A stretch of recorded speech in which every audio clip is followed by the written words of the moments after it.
Francisco Palau buscaba y encontró.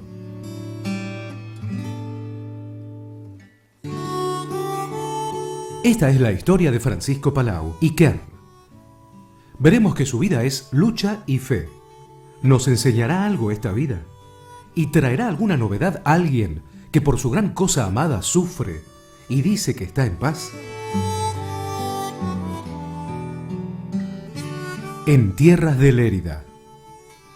Lérida, una tierra muy noble desde hace mucho tiempo, porque sus hechos, mujeres y hombres, la hacen grande.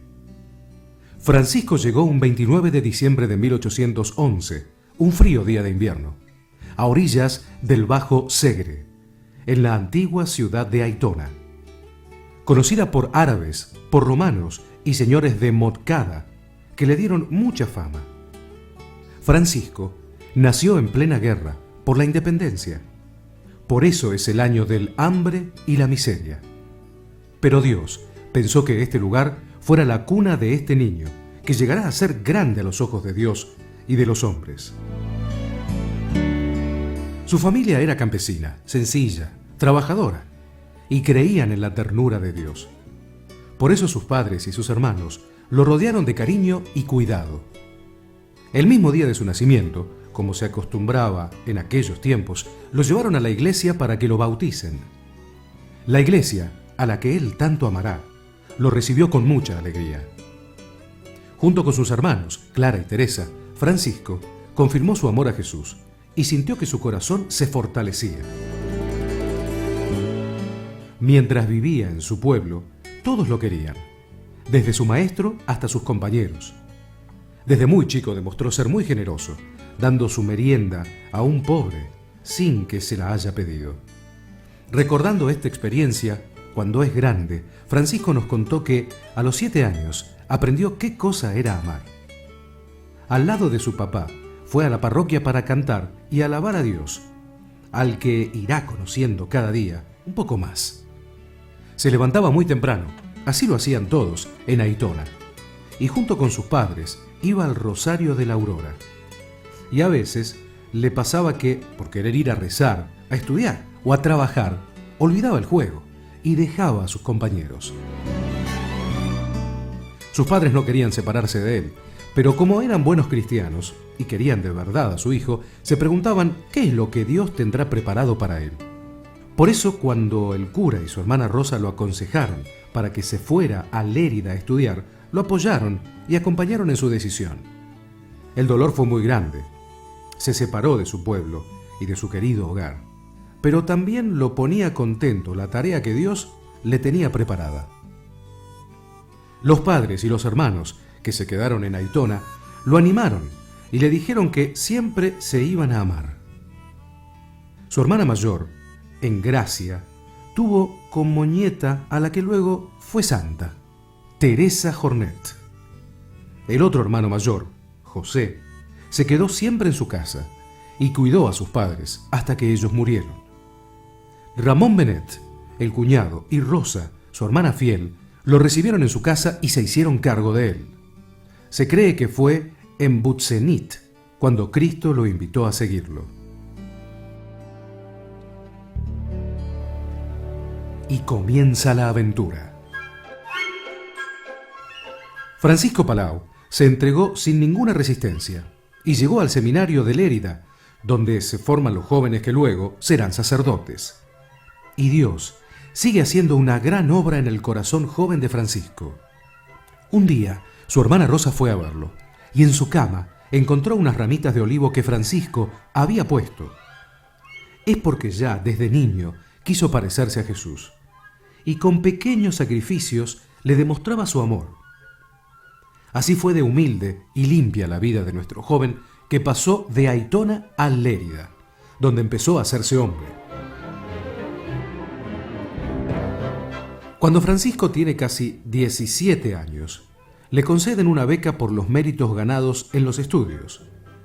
Era admirador de Elías, un profeta que vivió en el desierto y que solo buscaba la gloria del gran Dios de la verdad. Según cuenta la Biblia, Elías oró con fervor en el Monte Carmelo, y desde entonces muchos hombres deseaban hacer lo mismo.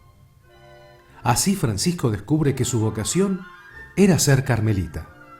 A sus 21 años, en el año 1832, dejó el seminario y se marchó con los carmelitas descalzos. Allí seguirá estudiando y viviendo la oración, como se hace en el Carmelo de la Gran Teresa de Ávila. Y más complicaciones. Eran tiempos complicados. Los liberales y los carlistas desataron una guerra. A pesar de eso, no hay viento que detenga a Francisco. Él no tiene miedo y sigue adelante en su camino. En 1835, Barcelona está ardiendo. Se quemaron los conventos. Francisco descubre en ese momento triste a un fraile ciego y anciano que no puede escapar y sin dudarlo lo ayuda a salir. Francisco Palau se presta para salvarle la vida, dispuesto a ofrecer la suya si Dios así lo quería. Una vecina de su convento, con mucha delicadeza, les ofreció alojamiento. Muchos revolucionarios van buscando a los fieles que han huido y no saben dónde están. La dueña hizo esconder a Francisco en un armario y los revolucionarios sospecharon. ¿Habrá un fraile? Mientras tanto él rezaba.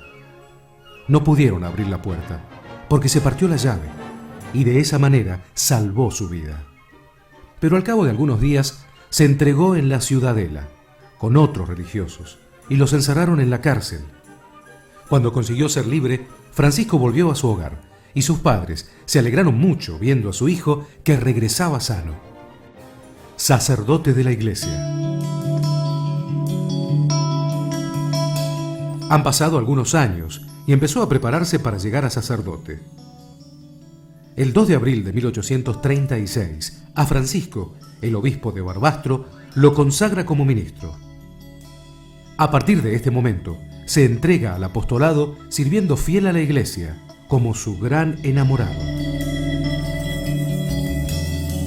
Misionero apostólico.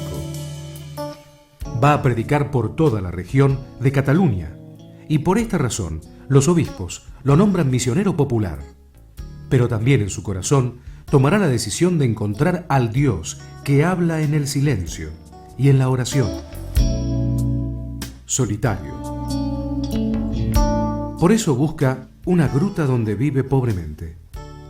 Y con estas experiencias, Francisco se ha definido como apóstol. La entrega y la penitencia de aquel joven carmelita para algunos de su pueblo supuso un cambio de vida. Exiliado. La guerra civil de España se hizo larga y dolorosa. Liberales y carlistas iban sembrando el terror. Cada día había más peligro y surgían más dificultades para servir al Dios de la libertad. Por eso Francisco y su hermano Juan dejan España y pasan la frontera hasta llegar a Francia. En Perpiñán y Montauban, él habla siempre de Cristo y los que lo escuchan creen lo que él ha visto y oído. Le sacan la soledad. En el castillo de Mondesir, de nuevo hará la prueba de vivir muy pobremente en una sencilla cueva. Y muy pronto lo seguirán unos jóvenes que ven en Francisco una gran entrega a Cristo. Su vida es intensa, predica, ora y escribe. Puede decir con San Pablo: en mí solo Dios ya vive. Ermitaño por la Iglesia. La gruta es tan pequeña que no puede estar en pie, pero Dios lo hace más fuerte y lo acerca más a Él. Escribe relatos místicos, lucha del alma con Dios, también vida solitaria. ¿Y quién es la Iglesia de Dios? Muy pronto corrió la fama de que Francisco era santo y muchas personas empezaron a imitarlo. Todos hablaban de él, pero como siempre, la envidia. Sí, esto despertó la envidia. Francisco fue difamado y sin piedad lo criticaron y lo acusaron al obispo.